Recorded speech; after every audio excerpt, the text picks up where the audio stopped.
Hi, I'm Tara and welcome back to my channel. So today I'm going to make something a little different that I've actually not even made. This is going to be an English recipe. It's a Jamie Oliver recipe and it's called chicken and mushroom pie. So it's a savory pie that has a puff pastry crust on top. It's one of his, I believe, 30-minute meals. I heard about this recipe from the Sicconi Jolies. They are one of my favorite vloggers that I watch on YouTube. I've been watching them for a long time, several years.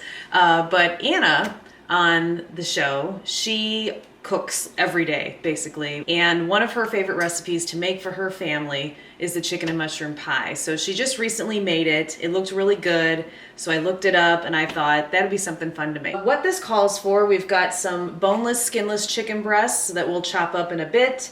It calls for about 180 grams. For me, that means about 3 medium-sized chicken breasts, like the frozen kind, and then a knob of butter. So I looked that up because I'm not English, so apparently a knob of butter is 2 to 3 tablespoons. So I did 2.5 tablespoons. It calls for a bunch of spring onions, so I'm gonna use 4. 150 grams of button mushrooms. I have a lot to use up still, and I'm using the cremini mushrooms. I think I'm actually using about 240 grams. So I'm eyeballing it. This is how much I would want to put in my pie, so that's what I'm doing. It calls for English mustard. Again, I like to use what I have on hand if possible, and I think that the flavors are going to work. This is called Terrapin Ridge Farms Garlic Kraut Mustard. So I got this just recently, and it's really, really good. I think these flavors are gonna taste really good in it, so I'm gonna use this instead. It also calls for a heaping tablespoon of creme fraiche. I had sour cream on hand. It's basically the same thing. So I've got a heaping tablespoon of that because I want it to be nice and creamy. 300 mils of chicken stock. And again, I made the chicken stock by just heating up some water and using the Better Than Bouillon. So that for me is a lot cheaper. And then you can use it whenever you need it and not have a bunch of stock opened in your fridge and then you're like, I've got to use this up, and you're not really able to use it for a while. It calls for fresh thyme, a half of a nutmeg, like one of the whole nutmegs. I tried to find that in the store but couldn't, so I'm just using the regular ground nutmeg, and I'm just gonna kind of eyeball it. A puff pastry and an egg, and the egg is just to kind of brush it on at the end before we put it in the oven. So let's get started. So let's see. So we are going to chop up these onions, and he chopped them pretty rough. You know, they weren't small little tiny oh, it's rolling everywhere. Okay. Let's settle down here. Okay. So kind of a little bit bigger pieces than you normally would use, because instead of how I normally use green onions, which is usually raw and kind of put on at the end, these are rolling everywhere. I am going to be putting these in the dish to cook. So these are actually going to cook down. So I am going to put these in a bowl. If I didn't grab something out of this cupboard at least once in my video, it wouldn't be a video, right? So we've got our green onions prepped. We need to do our mushrooms. I already took the bottoms, like the stump parts off, cut those off, and they've been washed. So I am just going to roughly slice these up real quick.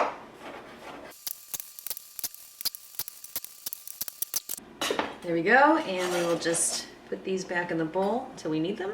I like a lot of mushrooms, and they're gonna cook down a lot, so that's what I want.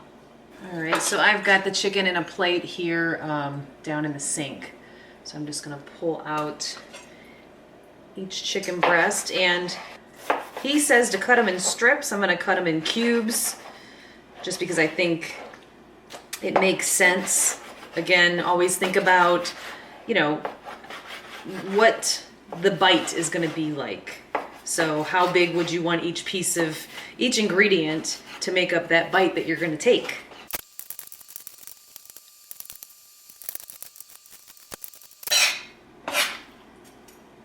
All right, so we'll just put this chopped up chicken into a bowl as well. So it's all ready to go for us.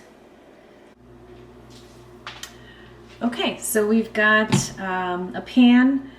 I'm going to use this kind of, I don't know what you would call this, a braising pan, I think, just because I like the deep sides and it's going to hold everything easily. So I've got this over medium-high heat, and we can get started with some oil. I'm going to use extra virgin olive oil for this for the flavor, just because we've got flavors like I'm going to put some butter in here as well, some creme fraiche, just like to make it taste a little richer. So I'm choosing to do that. So just kind of put some oil in the pan as well as the butter.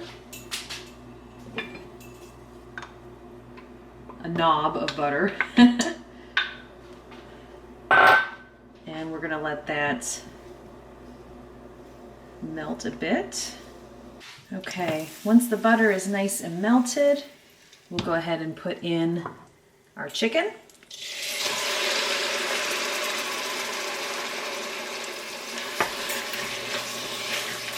I'm gonna turn the heat up a bit more, not to totally high, but between high and medium.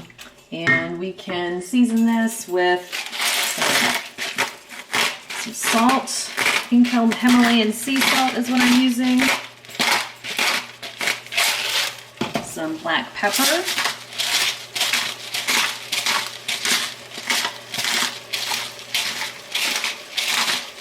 Just as much as you like. I like a good amount, as you can see. Jesus. Actually, I'm putting it on high, to be honest, because I don't feel like it's, you know, really cooking fast enough.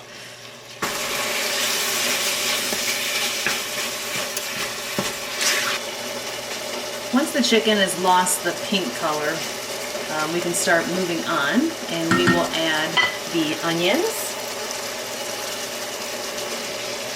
and the mushrooms. And you can see why I picked this pan, right? So we'll get those stirred up. Remember too, this is going in the oven, so all of this will be cooking even more in the oven. Now it's smelling really good because of the fragrant onions.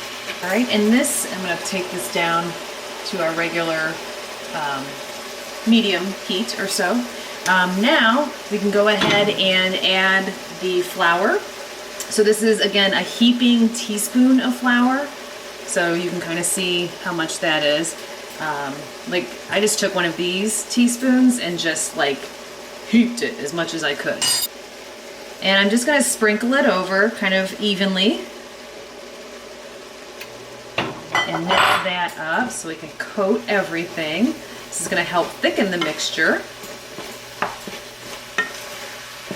And once everything is coated, then we are going to add our, it calls for the English mustard. I'm going to add my garlic kraut mustard.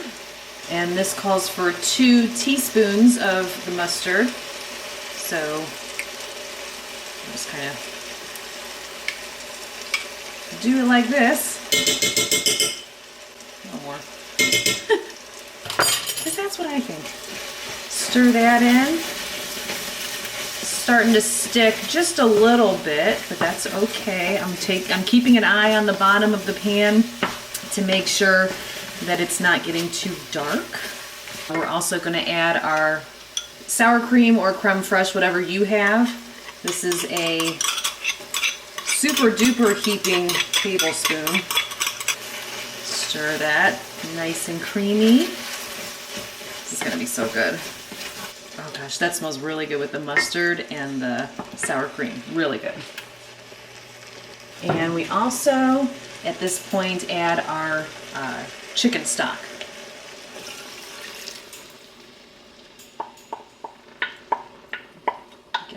good stuff in there.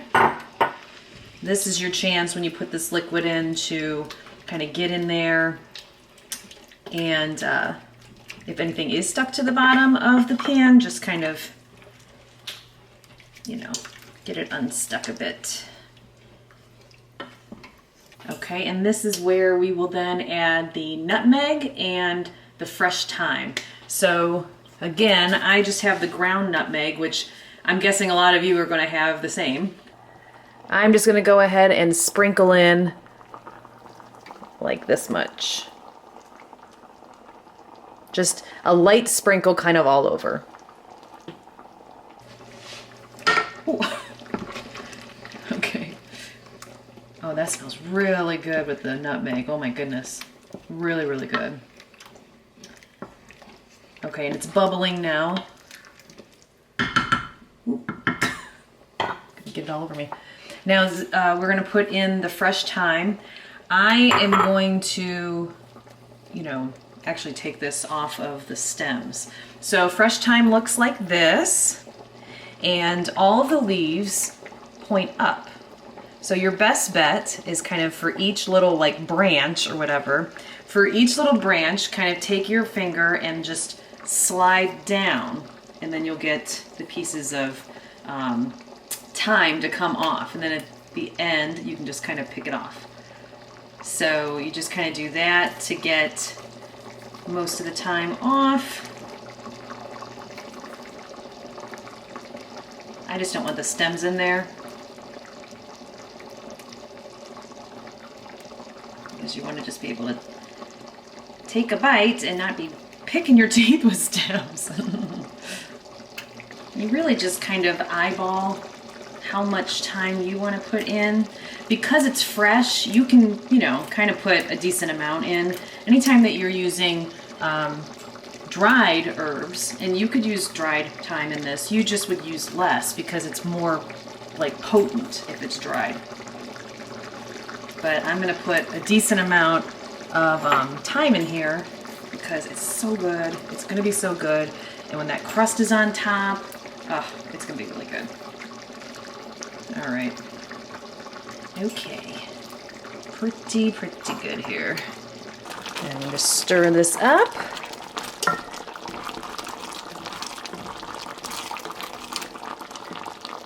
I'm turning this down a bit again to pretty much low because it is boiling up a storm. I'm actually going to move it over here while that chills out a little bit because it is bubbling like crazy.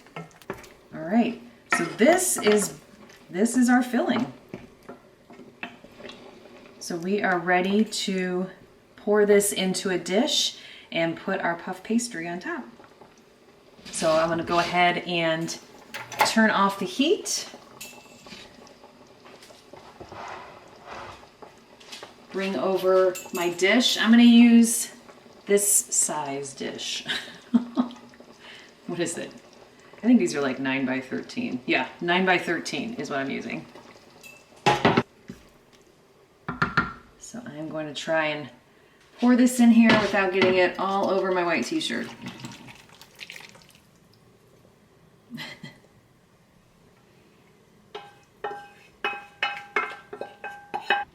All right.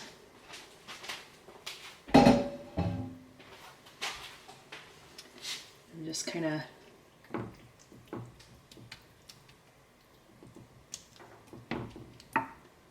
even all the ingredients out, and it is ready for the puff pastry. Okay, so I am using this puff pastry. I found this in the grocery store, and it was in the refrigerator section, not the freezer section, where I'm used to seeing puff pastry, so we shall see. So I'm going to open this up. And let's take a look at this. So we're just supposed to unroll it and put it on top. And I am doing this for the first time as well, so let's see. Okay, so I can find the edge here. I'm just doing my best to keep it intact. And on the package it says use it out of the fridge, which to me means don't take it out of the fridge until you're ready for it, you know? You don't want puff pastry to get warm because it will stick to itself. It's doing pretty well like this, but if it was warm, it would be sticking all over the place. So just roll it out, or unroll it.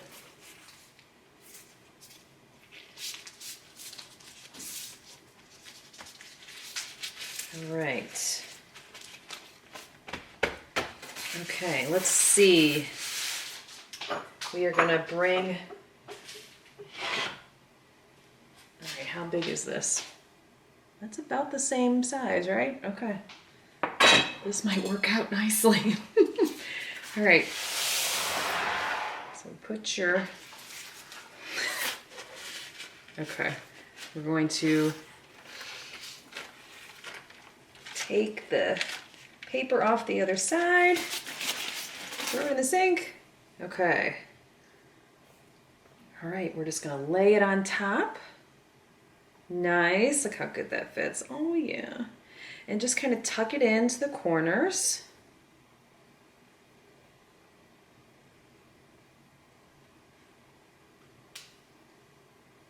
Okay.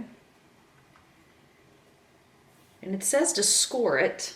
So just take a knife and, I don't know, let's cut a little X in the middle. I don't know why. And then we'll put kind of lines here, randomly, just to let some of the heat escape.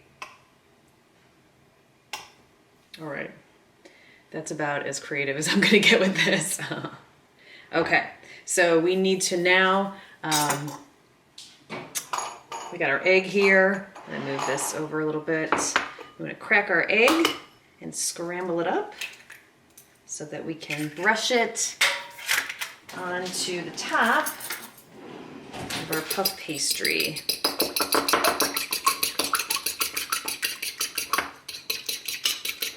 Almost got onto the t-shirt, almost. I don't know what the hell I think I'm doing. Cooking in a white t-shirt, white-ish t-shirt. But hey, I'm feeling lucky tonight. All right. Okay, I need a brush, and we're just gonna brush the egg wash on top. This is fun, actually. I don't know why. It's like a little bit of arts and crafts as well as cooking, right? And you just know when you're brushing egg wash on something, it's gonna be good. All right, put that in the sink. I got some cleanup to do over there, but you don't need to see that. All right, we are gonna put this now in a 400-degree oven.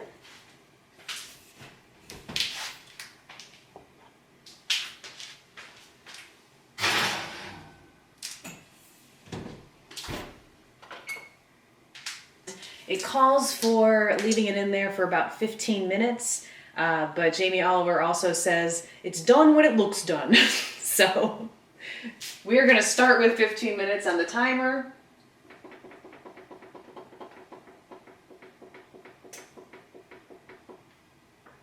All right, and we will check it at that time. Okay, the timer is going off. I haven't looked yet, let's look together. Let's see if it, well, let's turn this off. Let's see if it looks done. All right, okay. It's oh, look how much it's puffed up. So it's not dark enough for me, you know? I think it could definitely get darker. So I am going to put it back, or leave it in there. And let's add, I'm gonna say we'll go 5 more minutes and then check again. All right, the timer's going off again for 5 minutes. Let's take a look. Oh my gosh. Look how much more it puffed up, and it's nice and brown on top. Is it brown enough? I just want it to be like perfect. Yeah, it's nice and solid. Okay, I think I'm gonna take it out. So that was about 21 minutes or so.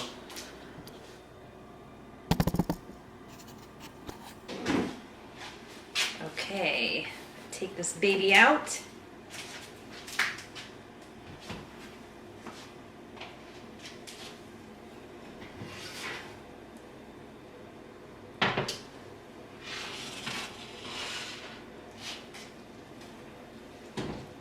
Hopefully the smoke alarm doesn't go off. That happens all the time. It was at 400 degrees though, so it probably won't. But if I use 425 degrees or higher, I need to like open the oven and close it right back up or the smoke alarm goes off. Okay, let's take a look. Look at this. Oh, it looks so good.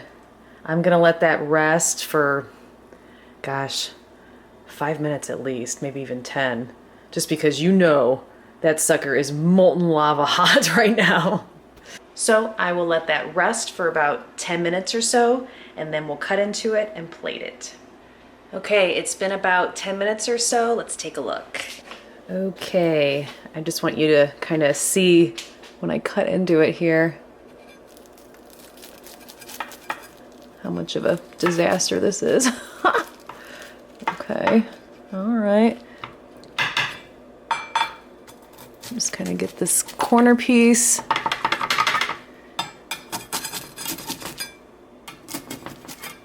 All right, it's coming up. It's releasing pretty well. All right.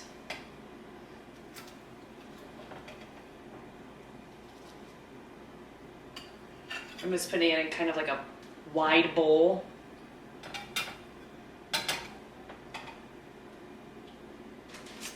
All right. Grab a fork. So here is what it looks like. It's kind of, so one thing that I probably would have done different, and again, this is the first time I've made it, I think I would have added a little more flour because it's a little bit thin. I mean, I'm sure it's still gonna taste good, hopefully. It's a little thin. I would like it to be a little thicker, but also I think I would have used a smaller dish size, like maybe, I don't know what the size would be, but maybe more of a square size, just because it's a little bit, I don't know. Well, let's taste it first and see. I mean, at the end of the day, it's all going to the same place, right? So here's kind of what it looks like. Okay, it does really smell good. Get a piece of chicken. It's a mess. Okay, if I can attempt to get a bite, a perfect bite here.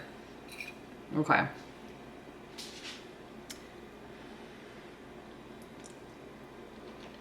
Mm.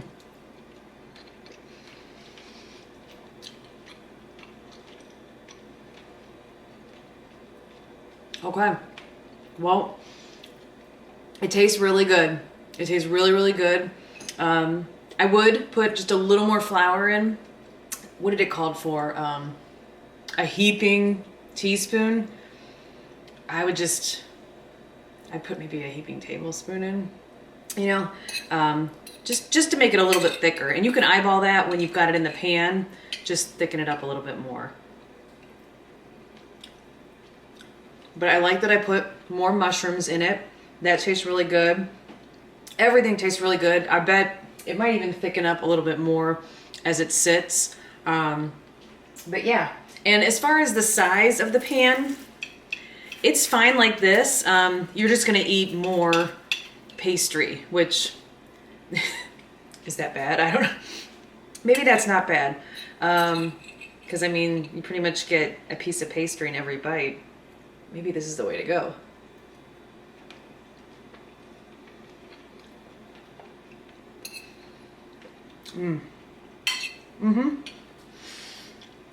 Well, I think it's really, really good. It's up to you what size dish you use. I guess if you want it to be more like a pot pie with more of the filling and a little less of the pastry, use a smaller dish. So it's up to you. Otherwise, the cook time was about, I would say, definitely like put your timer at 20 minutes and then you might leave it in for another minute or so, but it seemed to be about 20 minutes, worked well. But that's it. So English chicken and mushroom pie, I really liked it. You should try it. Let me know if you do, and I will see you next time.